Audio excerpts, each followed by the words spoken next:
Hello friend, आप सभी का हमारे यूट्यूब चैनल पर स्वागत है। आज हम पढ़ाने वाले हैं क्लास 10 विज्ञान धातु तथा अधातु। धातु तथा अधातु चैप्टर से आज का हमारा टॉपिक है खनिज व अयस्क में अंतर। खनिज और अयस्क में अंतर। खनिज क्या होता है? ये भूपर्पटी में पाया जाता है, भूपर्पटी से प्राप्त किया जाता है। और अयस्क जो है वो खनिजों से कम लागत में ज्यादा लाभदायक प्राप्त होता है। देखिए अंतर क्या है हमारा। जिन प्राकृतिक पदार्थों में धातुओं के यौगिक पाए जाते हैं उन्हें खनिज कहते हैं। क्या कह रहा है कि जिन प्राकृतिक यानी प्रकृति में यानी कि वातावरण में पदार्थों में धातुओं के यौगिक पाए जाते हैं उन्हें खनिज कहते हैं। धातुओं के यौगिक पाए जाते हैं उन्हें खनिज कहते हैं। और अयस्क में क्या है? जिन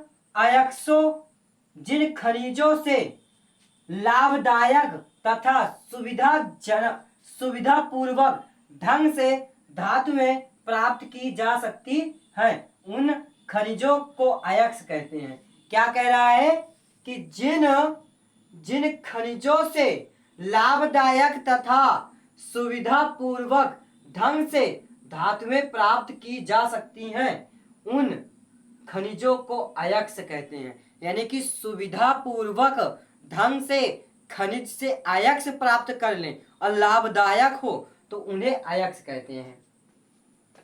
अब खनिज में देखते हैं दूसरा। बहुत से खनिजों में धातु की प्रतिशत मात्रा काफी अधिक होती है। धातुओं की मात्रा काफी अधिक होती है, जबकि अन्य में धातु की प्रतिशत मात्रा बहुत कम होती है। यानी कि कुछ में धातुओं की प्रतिशत मात्रा अधिक होती है और कुछ में धातुओं की प्रतिशत मात्रा कम होती है। इसमें दूसरा देखते हैं। धातुओं की प्रतिशत मात्रा सभी अयस्कों में पर्याप्त होती है। सभी अयस्कों में प्राप्त होती हैं। यानी प्रतिशत मात्रा सभी अयस्कों में प्राप्त होती हैं। पर्याप्त होती हैं, प्राप्त नहीं, पर्याप्त होती हैं।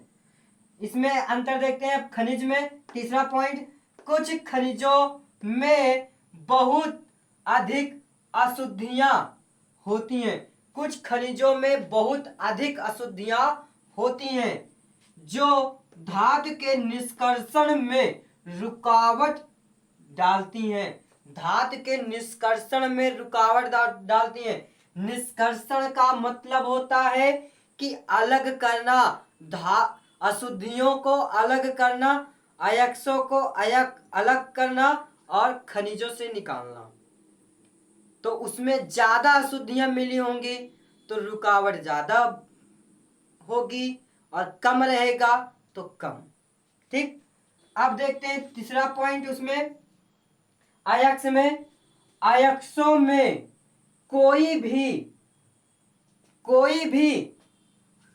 क्या कह रहा है? अयस्कों में कोई भी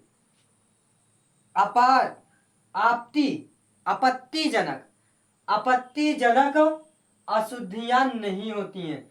अयस्कों में कोई भी आपत्तिजनक अशुद्धियां नहीं होती हैं। तो आप चाहे तो इसे अब हटा सकते हो, कोई दिक्कत नहीं है। कि कह सकते हो अयस्कों में कोई भी अशुद्धियां नहीं होती हैं। कोई भी अशुद्धियां नहीं होती हैं। चलिए अब देखते हैं खनिज में।